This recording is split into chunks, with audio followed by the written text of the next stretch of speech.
हा कचरा कालच्या कोल्हापुरामध्ये पडलेल्या ढगफुटी सदृश्य पावसामुळे जयंती नाल्यातून वाहून हा पंचगंगेमध्ये येऊन स्थिरावलेला आहे.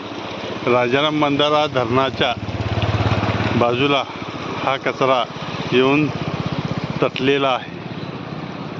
हा कचरा बघितलं तर माणसाने आपण काय करतो आहोत याचा पुनर्विचार करावा आणि वस्तू वापरत असताना आणि वापरलेल्या वस्तूंची विल्हेवाट लावत असताना कशा पद्धतीने आपण ती विल्हेवाट लावली पाहिजे याचा जरा विचार करावा.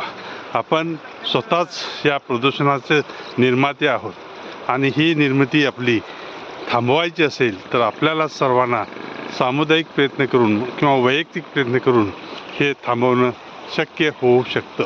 यासाठी आपण ज्या वस्तू वापरतो त्या वस्तूचा जो कचरा आहे तो कचरा व्यवस्थित योग्य पद्धतीने त्याची विल्हेवाट लावणे अत्यंत गरजेचं आहे. इथं तिथं टाकून किंवा नाल्यामध्ये टाकून हा कचरा रिकामा होऊ नये अशी त्या ठिकाणी लोकांना आमची विनंती आहे.